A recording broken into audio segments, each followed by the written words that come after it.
Oke, kita tes ya. Ini live pertama di channel Erlang Prayuda. Karena dulu sempat punya Instagramnya hilang ke banned. Jadi bikin lagi. Dan ini baru live di sini ya, di channel ini. Jadi ini sebelum melakukan sesi yang namanya private coaching. Jadi private coachingnya di sebuah hotel ya, bisa pesertanya ke tempat saya yaitu di Pekalongan atau sayanya yang ke sini ya. Kebetulan ini di Jakarta Pusat di daerah Tamrin ya. Mungkin ada teman-teman yang ada di Jakarta. Kalau ada, coba say hi dulu. Wah, cukup banyak ya ternyata pagi-pagi. Oke, jadi aku mau jelasin aja tentang apa itu private coaching ya. Private coaching hypnosis reduction buat pemahaman bagi yang belum mengerti. Jadi private coaching hypnosis reduction adalah sebuah private atau sebuah kelas yang diadakan secara private ya. Diadakan secara one on one coaching ya, kita face to face ketemu, nggak bisa online ya. Tapi ada yang memaksa karena dari luar negeri ya, dari luar negeri di Jerman, dia memaksa untuk private secara online. Tapi itu hanya sekedar lebih ke pemahaman teori, kemudian ya praktek-praktek yang ringan. Nah, untuk lebih lengkapnya itu bertemu ya, karena berguru tanpa bertemu itu kan kurang afdol ya, kurang ada kesannya seperti itu. Trio Jakarta Barat, oke. Salam kenal bro. Jadi setelah mengikuti ini, jadi dibagi menjadi 2. Satu hari itu teori, satu hari lagi praktek. Di teori itu dijelaskan dari pagi biasanya sampai sore, bahkan sampai malam. Itu karena mungkin banyak yang nanya ya, banyak pertanyaan. Jadi penjelasannya kan akan semakin banyak, semakin mendetail. Dan pemahaman yang baik adalah supaya kita tidak lagi ragu atau tidak bingung ketika melakukan prakteknya ya. Ibaratkan seperti kamu melakukan ritual apapun, ketika melakukan ritual apapun secara spiritualnya belum begitu paham, belum begitu mengerti, maka akan terjadi kejomplangan ya, tidak sinkron istilahnya. Karena spiritual dan ritual itu harus seimbang ya, harus sama tinggi. Kalau ritualnya yang tinggi, spiritualnya ini rendah, maka akan terjadi miskomunikasi. Hanya melakukan secara kewajiban, melakukan rutinitas ya, rutinitas. Karena kalau nggak dilakuin entar takut dosa, entar takut begini gitu ya. Tapi kalau kita atas kesadaran ya, melakukan itu sebagai pilihan, maka kita akan lebih enjoy dalam melakukannya seperti itu. Dan juga secara manfaat ya, manfaat juga akan sangat berbeda. Itu pemahaman secara ritual dan spiritual. Kemudian setelah teori, pemahaman teori, apa aja teorinya yang didapat itu banyak. Salah satunya adalah cracking ya. Cracking ini digunakan biasanya untuk mereka baik yang bekerja secara ketemu sama klien gitu ya, kerjanya itu lebih menggunakan soft skill, persuasif ya, kemudian dealing ya, itu seperti itu, atau negosiasi. Bisa juga untuk mempengaruhi lawan jenis, karena ini bisa digunakan untuk semua hal. Yang pada intinya adalah lebih ke skill komunikasi. Jadi bagaimana kita bisa membuat orang itu percaya, membuat orang itu nyaman sama kita, membuat orang itu trust, atau ya sangat-sangat ingin dekat dengan kita seperti itu hanya hitungan jam saja. Ya, hanya hitungan beberapa menit atau bahkan jam itu bisa. Itu namanya cracking, teknik yang sangat mudah untuk dilakukan. Dan kemudian kita juga belajar tentang bagaimana nanti kita akan melakukan regresi dari usia 0 sampai usia 7 tahun. Karena di mana usia tersebut kita sedang aktif-aktifnya diprogram oleh lingkungan sekitar. Diprogram oleh masyarakat, ya, diprogram oleh orang tua, diprogram oleh banyak hal yang akhirnya justru memupuk seluruh potensi yang tadinya harusnya keluar. Ini ketimbun. Jadi potensi kita nggak keluar. Kenapa? Karena banyak informasi, banyak pengetahuan, ilmu-ilmu yang nggak berfaedah. Ini ngeblok yang namanya potensi kita untuk bisa keluar seperti itu. Ketika ngeblok itu, maka kita tidak punya yang namanya daya atau kekuatan untuk bisa menjadi original atau otentik, ya, menjadi dirinya sendiri. Kebanyakan orang kan ikut-ikutan, ya. Kebanyakan orang kan orang ada tren begini dia ikut begitu, tren seperti itu dia ikut begitu. Jadi tidak pada jalurnya, ya. Dia ngikut jalur masyarakat, tidak mengikuti jalurnya sendiri. Padahal kalau kamu pengen berhasil dalam hal apapun, kamu perlu mengikuti jalurmu sendiri. Jadi nggak perlu ngebuat jalur, tapi kamu sudah ada jalurnya sebenarnya. Dari mana? Dari dalam DNA kamu. Karena di dalam DNA kita tersimpan banyak memori. Nah, memori itulah yang perlu kita akses. Cara untuk mengakses memori tersebut adalah dengan membuang semua sampah-sampah pikiran kita yang negatif, yang destruktif, yang menghambat pertumbuhan hidup kita menjadi lebih baik, menjadi lebih cerdas. Itu kita buangin. Ketika kita udah buangin, udah kosongin, maka baru yang namanya potensi atau karakter kita yang asli itu bisa muncul, ya, bisa keluar dengan sendirinya otomatis.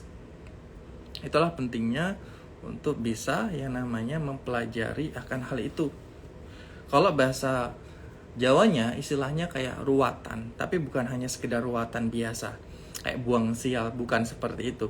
Kalau hanya sekedar buang sial tapi tidak ada perawatan, tidak ada kamu menjaga setelahnya, kamu tidak memaksimalkan setelahnya, sama aja. Ibaratkan kamu bersih-bersih rumah. Nih, kamu udah bersihin rumah atau tokomu, udah kamu bersihin. Begitu kamu bersihin tapi kamu nggak jaga, ya cepat kotor lagi. Atau kamu sering buang sampah di situ, cepat kotor lagi. Buang sampahnya gimana? Sampah itu masuk lewat yang namanya pikiran kita, kan, lewat yang namanya panca indera.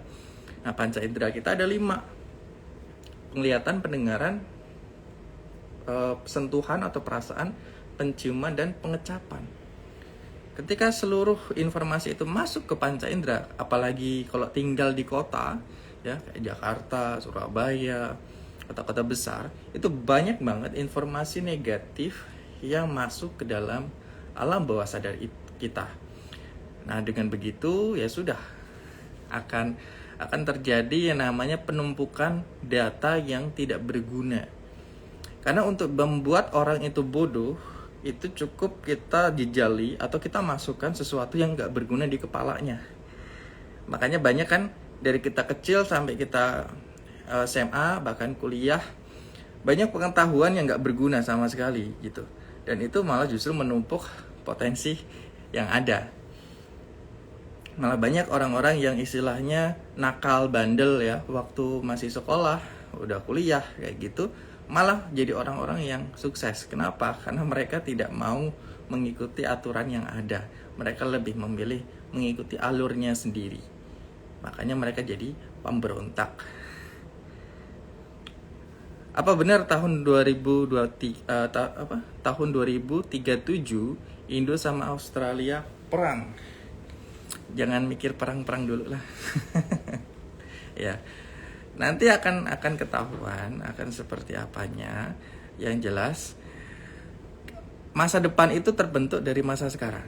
Ya, itu yang perlu kita pahami. Masa depan terbentuk dari masa sekarang. Jadi mungkin ada prediksi, oh nanti bakalan begini, nanti bakalan begitu. Ya, karena mereka melihat pada masa saat ini. Ya, pada masa saat ini dan masa lalu. Ya, jadi ada sebuah namanya pola pengulangan. Tapi ketika masa saat ini, kita bersama-sama meningkatkan kesadaran kita, meningkatkan istilahnya kayak apa ya, kita menjadi lebih waspada, menjadi lebih berkembang gitu ya, lebih cerdas dalam berpikir, dalam bertindak, dalam merasakan, kita menyatu dengan alam semesta. Itu tidak ada lagi ramalan-ramalan begitu. Makanya perubahan itu dimulai dari diri kita dulu ya. Kita mau merubah dan berubah, maka akan terjadi sebuah perubahan. Ketika kita tidak mau berubah dan tidak mau merubah, maka tidak akan pernah terjadi yang namanya perubahan. Dan ramalan itu bisa saja terjadi. Begitu. Nah, iya kan? Ketika kebanyakan yang bandel di sekolah pasti jadi TNI, polisi, dan sukses. Dari yang gak bandel bener, emang begitu. Kenapa? Karena mereka mengikuti alurnya. Mereka gak mau dimasukin sampah-sampah yang ada gitu. Tapi bukan berarti aku menganggap bahwa sekolah itu sampah. Tapi banyak pengetahuan yang gak berguna sebenarnya untuk dimasukkan ke dalam kepala kita gitu loh. Gak penting belas gitu kan. Ngapain coba ngukur buah jatuh dari pohon gitu kan, terus mobil berputar. Ya kalau misalnya pekerjaannya berhubungan dengan hal itu sih oke gitu. Tapi kalau tidak ada hubungannya, ya lebih baik cari skill atau kita memperdalam skill yang sudah ada, itu lebih bagus. Ya, jadi kita tahu potensi kita dan kita mengembangkan potensi itu menjadi lebih baik. Oke, kita lanjut lagi yang pembahasan tadi. Tadi berarti nyampe oh iya, jadi secara spiritual dan ritual kita perlu seimbang dulu. Kemudian ada namanya ekregresi gitu ya. Ketika sampah-sampah pikiran itu sudah kita bersihkan, alam bawah sadar kita udah jernih seperti bayi selayaknya gitu. Jadi seperti kita tuh terlahir kembali ya. Seperti terlahir kembali.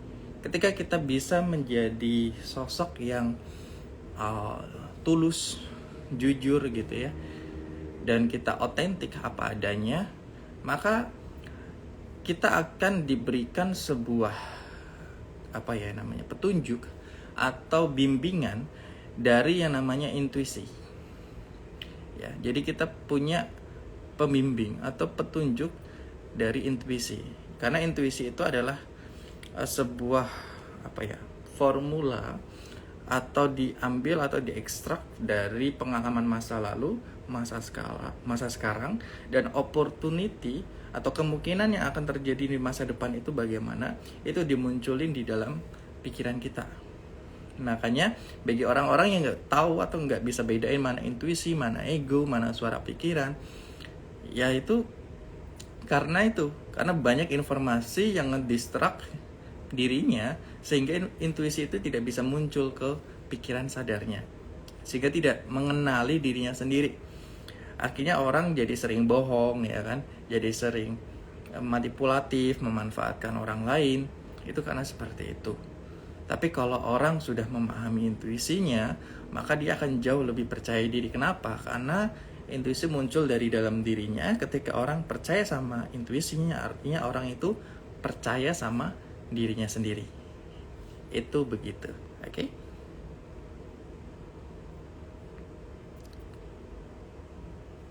Nah, kemudian setelah udah dibersihkan ya istilahnya dari seluruh program dari usia 0 sampai 7 tahun, bahkan sampai 14 tahun, itu apakah langsung bersih? Apakah langsung clear gitu ya? Tentu enggak. Tentu tidak langsung clear, tidak langsung bersih. Makanya perlu ada namanya kita tetap maintain atau membersihkan setiap harinya. Nanti dikasih tahu caranya. Tentunya cara yang gampang ya, bukan cara yang sulit. Ketika caranya gampang pasti akan dilakukan terus menerus. Karena apa? Seneng. Karena sesuai dengan fitrahnya, ya, sesuai dengan keniscayaan. Ketika kita melakukan sesuatu sesuai dengan keniscayaan yang ada, kita akan senang melakukan itu. Kalau kita tidak senang melakukan itu, berarti itu bertentangan dengan keniscayaan. Makanya segala sesuatu yang bertentangan dengan keniscayaan atau fitrah diri kita, kita tidak lagi semangat, tidak lagi happy melakukan hal tersebut. Ini berlaku dalam pekerjaan, dalam hal apapun. Misalnya ibadah pun sama juga. Banyak kan orang sebenarnya tidak suka ibadah, ya, tidak suka beribadah. Kenapa? Kok tidak suka? Ya karena pikirannya kemana-mana. Ya toh, misalnya kamu Muslim, kamu sholat, atau kamu Kristen, kamu ke gereja, atau kamu Hindu ke pura gitu kan, atau Buddha dan lain sebagainya. Kenapa kok mereka tidak menikmati apa yang mereka lakukan? Karena sebenarnya di dalam lubuk hatinya mereka tidak menyukai itu, karena bertentangan dengan keniscayaan yang ada. Sukanya ngapain? Nonton TV, main game, nonton misalnya, makan. Kenapa kok seneng kok bisa sampai berjam-jam melakukan itu, main HP gitu? Karena sesuai dengan apa yang dia sukai. Ya, itu sebuah pilihan sebenarnya. Dia mau memilih seperti itu atau tidak. Jadi kalau sesuai dengan keniscayaan yang ada, maka akan selaras dan akan istilahnya itu mudah dalam nantinya kamu dalam mencapai apapun yang kamu inginkan. Jadi kayak jalannya tuh dipermudah, digampangin aja gitu. Itu yang aggregation, ya, kita nanti dibersihin. Kemudian banyak lagi yang lainnya, misalnya kayak kan nanti ada aktivasi pembukaan cakra, ya, atau pembukaan jalur-jalur energi di dalam tubuh. Itu ada 7 titik utama, ya, 7 titik utama yang nanti dibuka, dan ada 12 titik sebagai pendukung, ya. Jadi ada total 19 titik yang nanti istilahnya itu apa ya, dibuka lah gitu ya, dibuka, diaktifkan, sehingga kamu akan lebih mudah dan memiliki kesadaran yang cukup dalam menjalani hidup. Itu begitu. Sebentar aku ambil bantal.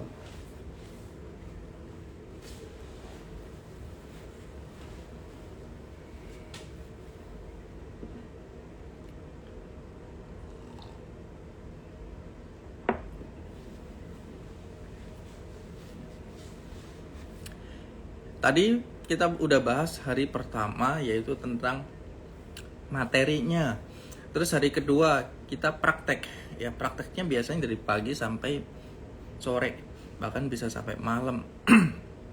Ya, ketika udah sampai malam, itu ngapain aja prakteknya? Yaitu yang tadi aku bilang, lebih fokus ke bermain dengan energi gitu ya. Kan tubuh kita tuh dibagi menjadi tubuh kasar atau tubuh fisik dan tubuh halus, ya. Kebanyakan orang itu hanya belajar secara tubuh kasarnya atau tubuh fisik, yaitu dengan olahraga, menjaga pola makan, dan lain sebagainya, ya. Mereka jarang untuk menjaga yang namanya tubuh halus atau tubuh rohani, tubuh spiritual. Ketika mereka menjaga tubuh spiritual, tubuh halusnya, maka semua aspek kehidupan, ya, secara holistik menyeluruh, itu juga akan membaik dengan sendirinya. Ibaratkan kayak pikiran kita atau otak kita dibagi menjadi 2 hal, otak sadar dan otak bawah sadar. Kebanyakan orang hanya berfokus pada otak sadar, gitu kan, caranya gimana, terus apa yang harus dilakukan dan lain sebagainya. Mereka mikirin teknisnya, ya, mikirin caranya. Padahal yang penting bukanlah teknis atau caranya, yang terpenting adalah bawah sadarnya dulu dibenerin. Contoh misalnya kamu pengen deketin cewek gitu kan, atau pengen deketin lawan jenis misalnya gitu, ya, bisa cewek ataupun cowok. Terus karena kamu punya data-data di bawah sadarmu bahwa kamu tidak layak, kamu tidak pantas, kamu minder, kamu jelek misalnya gitu, kamu ngerasa jelek, kamu ngerasa kurang ya perfect ya buat dia gitu, maka akan menjadi sebuah blok ya, akan terjadi blok bahwa kamu tidak bisa mendapatkan dia. Itu secara bawah sadar. Entah tiba-tiba si ceweknya beneran nolak kamu, ceweknya menjauh dan lain sebagainya. Tapi kamu coba lihat, banyak orang-orang yang istilahnya kurang perfect ya istilahnya, bahkan lebih di bawah kamu, mereka bisa dengan mudah mendapatkan wanita yang kamu mau gitu, wanita yang kamu impikan. Mereka kok bisa? Kenapa begitu? Karena data di bawah sadar mereka tentang wanita tersebut itu sudah bagus, sudah selaras, makanya lebih mudah ya. Itu gitu. Makanya penting untuk kita membenahi secara energi ya, secara energi, secara tubuh spiritual, bukan hanya tubuh fisik. Contoh kayak penyakit-penyakit fisik ya terjadi. Banyak juga yang terjadi penyakit fisik itu berawal dari penyakit rohaninya atau energi spiritualnya. Misalnya contoh yang namanya asam lambung.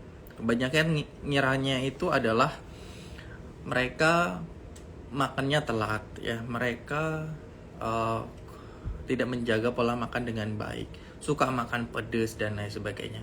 Itu secara fisiknya memang seperti itu. Secara rohaninya atau spiritualnya bisa dilihat bahwa orang itu mudah cemas apa enggak, orang itu mudah khawatir apa enggak ya. Orang itu overthinking apa enggak. Ketika orang tersebut cenderung lebih cemas, lebih overthinking ya, kemudian khawatirnya berlebih ya, maka akan terjadi yang namanya asam lambung itu bisa naik sampai ke ulu hati, yaitu mengganggu yang namanya cakra jantung karena mengeluarkan kelenjar timus. Nah, sedangkan di cakra perut karena ada kelenjar adrenal itu membuat tidak nyaman, nyeri, ya, gak enak banget karena sumber powernya keganggu. Oke, paham ya? Aku jawab dulu pertanyaan nih, ada yang nanya. Gimana caranya saat nge-sex sebelum keluar tetap selalu on? Bentar, yang atasnya dulu deh. Apakah gangguan kecemasan bisa diatasi dengan terapi ini, Mas? Tentu bisa. Kemarin ada salah satu klienku, dia mengalami panic attack gitu ya. Jadi kalau dia panik tuh dia sampai nggak bisa napas kayak jadi gitu. Karena orang panic attack itu salah satunya kalau nggak keringet dingin, dia dalam bernapas sangat susah dan harus disuplai dengan obat-obatan dari dokter. Karena mereka atau dia udah sangat muak dengan obat-obatan ya, dikit-dikit obat, jadi gitu. Akhirnya dia coba untuk belajar dengan aku lewat private ini. Dan setelah udah belajar, dia latihan terus yang sesuai dengan yang aku kasih. Yang terjadi obat-obatannya udah ditinggalin semua. Panic attack-nya udah membaik, kondisinya jauh lebih sehat, jauh lebih prima. Yang dulunya hanya melakukan aktivitas dari pagi sampai siang, selebih itu pasti akan lemas, akan capek, bahkan pingsan ya, karena tenaganya nggak kuat. Sekarang bisa sampai full seharian, dari pagi sampai sore, bahkan sampai malam. Dia melakukan aktivitas dengan sangat bugar, dengan sangat gembira, dengan sangat bahagia.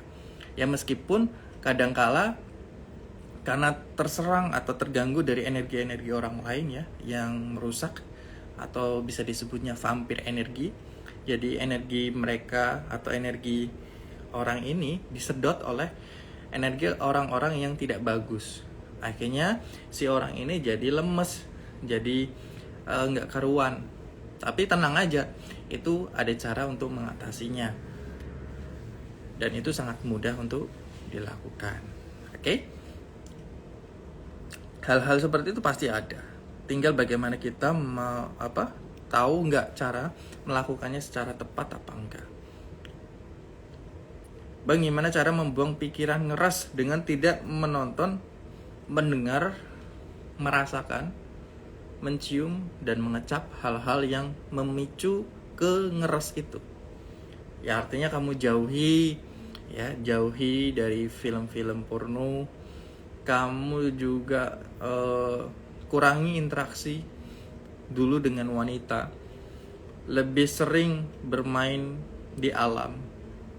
Dengan begitu pikiran ngeres semua akan hilang. Coba deh kamu seharian nih di hutan, muncul nggak pikiran ngeres? Nggak akan muncul. Ya toh? Pasti akan hilang. Itu kenapa? Karena informasi yang kamu dapat di hutan itu tidak ada ngeres-ngeresnya sama sekali. Oke? Gimana caranya saat nge-seks sebelum keluar tetap selalu on? Itu dengan dilambatin temponya. Ya, jadi enggak yang terburu-buru. Kalau kamu terburu-buru, pengen cepet keluar, pengen cepet ngecrot gitu, karena keprogram di bawah sadar biasanya ketika orang masturbasi atau melakukan onani secara secara tergesa-gesa gitu ya, cepat-cepat atau menggebu-gebu, itu akan membuat memori atau merekam di otot penis kamu bahwa ketika kamu udah masuk itu harus cepat keluar, karena ketika udah keluar kamu akan ngerasa lega. Programnya semacam seperti itu. Makanya biasanya jarang untuk bisa on, jadi cepat lemes. Oke? Paham gak nih? Selamat pagi bang, selamat pagi. Namanya VWXYZ Subfans ya. Pagi coach Dadang, oke pagi bro.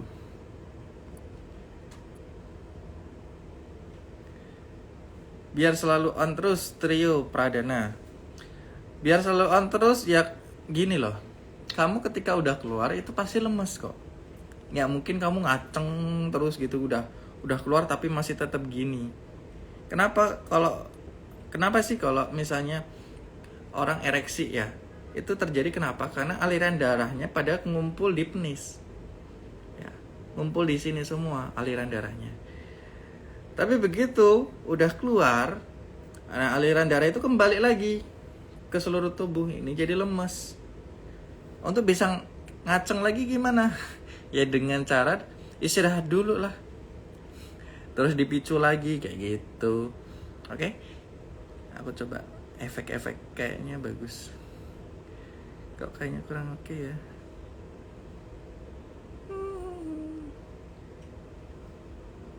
Ini efeknya apa lagi?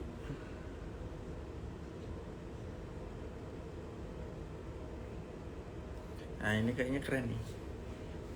Berada di Aurora.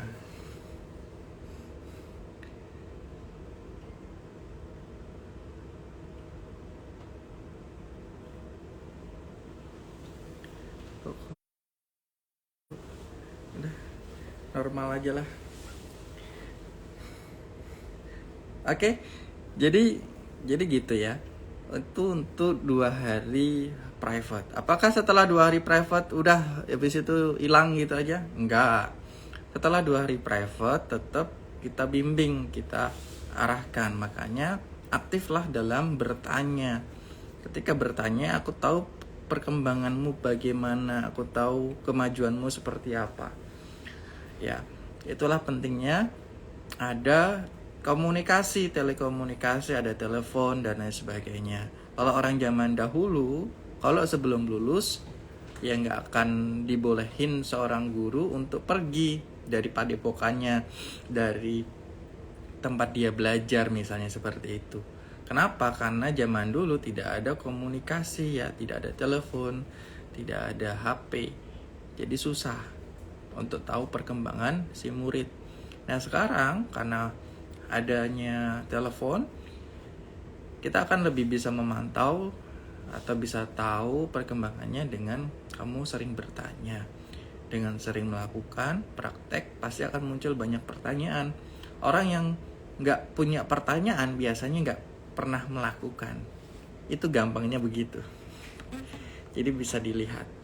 Atau bisa jadi dia melakukan terus, tapi belum muncul pertanyaan. Karena bisa jadi belum pengen nanya. Nanti tahu-tahu begitunya muncul pertanyaan itu langsung banyak ada yang begitu.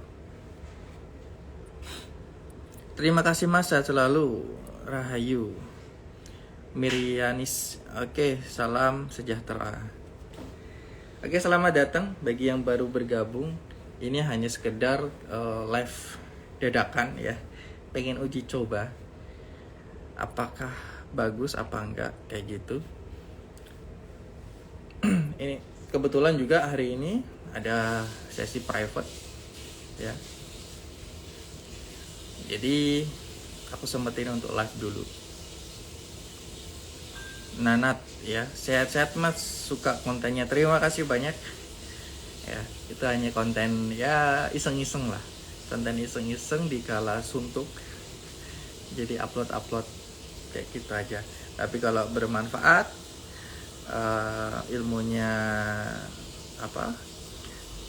bisa dimanfaatkan atau ilmunya kamu merasa berguna, ya syukur kalau kayak gitu.